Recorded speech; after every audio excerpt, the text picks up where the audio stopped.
History is filled with epic conflicts that shaped our world. The rise and fall of empires, heroic last stands, battles that decided the fate of nations. And then, there's the time the Australian military, armed with machine guns, declared war on a flock of birds, and lost. No, you didn't mishear that. In 1932, the Royal Australian Artillery was deployed to the fields of Western Australia for a full-scale military operation. Their enemy? 20,000 emus. This is the story of the Great Emu War, a conflict so bizarre, so utterly ridiculous, it sounds like something straight out of a comedy sketch. But I assure you it was very, very real. So, grab your popcorn and let's dive into one of the strangest chapters in military history. Our story begins in Western Australia, shortly after the end of the First World War. The Australian government had a program to settle veterans on farmland, encouraging them to cultivate wheat and start a new life. Thousands of ex-soldiers took up the offer, pouring their hopes and savings into the vast, arid lands of the outback. But life on the frontier was tough. The Great Depression had sent wheat prices plummeting, and these farmers were already on the edge of financial ruin. And just when they thought things couldn't get any worse, the emus arrived. Now, an emu might not look like a formidable foe. They're big, flightless birds with a goofy look and a comical run. But don't let their appearance fool you. An emu can stand up to 2 meters tall, run at speeds of 50 kilometers per hour, and they have an insatiable appetite.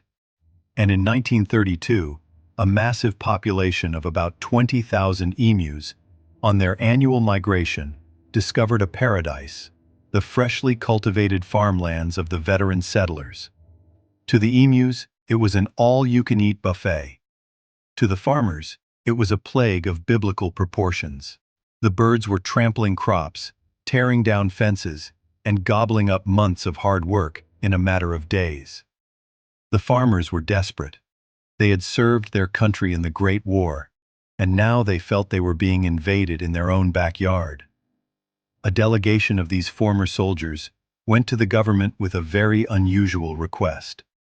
They knew the emus were tough, and they had an idea. Since they were soldiers, they thought like soldiers. They didn't just want to scare the birds away. They wanted to eliminate the threat. Their plan? To use machine guns. You can just imagine the scene.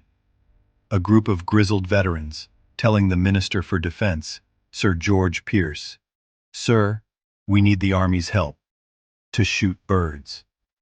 Amazingly, Sir George agreed. It was a politically savvy move. The government wanted to be seen as helping the struggling veterans, and it was also seen as a great opportunity for some target practice. So, the military was officially deployed. The operation was placed under the command of Major G.P.W. Meredith of the Royal Australian Artillery's 7th Heavy Battery. His arsenal? 2 Lewis automatic machine guns and 10,000 rounds of ammunition. His mission? To wage war on the emu population. The Great Emu War was about to begin. The first attempt took place on November 2nd, 1932. The soldiers sighted a flock of about 50 emus in the district of Campion. This was it, the moment of truth. The locals tried to herd the emus into an ambush, a perfect kill zone for the machine guns. The gunners took their positions, aimed, and waited. The emus, however, refused to cooperate. They split into small groups and scattered in every direction, making them incredibly difficult targets. Major Meredith and his men were frustrated. On that first day, they fired a huge number of bullets, but only managed to kill, and I quote, perhaps a dozen birds. The Lewis guns, so effective in the trenches of World War I, were proving surprisingly ineffective against these feathered guerrillas.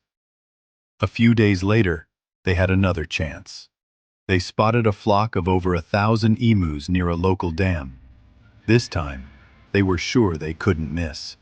They set up the guns, waited for the birds to get close, and opened fire. The first burst of gunfire took down about a dozen emus, but then disaster struck. The gun jammed. Before they could get it working again, the remaining 990 birds had vanished over the horizon.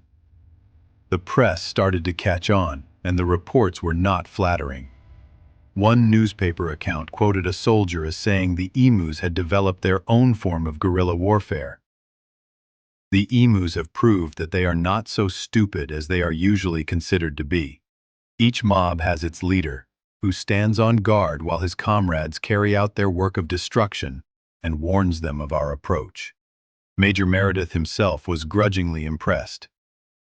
After one particularly futile engagement, he commented, "If we had a military division with the bullet-carrying capacity of these birds, it would face any army in the world. They can face machine guns with the invulnerability of tanks." After a week of intense, yet hilariously unsuccessful combat, the military had used over 2,500 rounds of ammunition to kill, maybe, 50 emus. Some reports put the number higher, but it was nowhere near the thousands they had promised. The whole operation was becoming a national embarrassment. In the Australian House of Representatives, one politician dryly asked if a medal would be awarded to the emus. On November 8th, less than a week after it began, the military was withdrawn. Round 1 was over. The emus had won. But the farmers' problems hadn't gone away. The emus, emboldened by their victory, continued their rampage. The Minister for Defense authorized a second attempt just a few days later. Major Meredith, perhaps against his better judgment, returned to the field. This time the military had a bit more success. They learned from their mistakes, changing tactics and engaging smaller groups. From mid-November to early December, they managed to kill nearly 1,000 emus. But even with this improved kill rate, the overall picture was one of failure. The military had fired almost 10,000 rounds of ammunition. That's roughly 10 bullets for every single confirmed kill. It was an incredibly inefficient and expensive way to handle a pest problem. By December 1932, it was clear this was not a viable solution. Major Meredith was recalled, the guns were packed up, and the Great Emu War officially came to an end. The Australian government had quietly admitted defeat, so what was the aftermath? The emu population, despite the military's best efforts, remained a problem. The government, having learned its lesson, turned to a much more effective and less theatrical solution: a bounty system. This encouraged local farmers and hunters to control the emu numbers themselves, which proved far more successful over the long run. The Great Emu War has gone down in history as a perfect example of a problem that couldn't be solved with brute force. It's a story of underestimation, of nature's surprising resilience, and of mankind's occasional absurdity. The emus became unlikely national heroes, a symbol of the underdog standing up to overwhelming force and somehow coming out on top. They didn't have generals or strategies, but their natural instincts and sheer unpredictability were more than a match for conventional military tactics.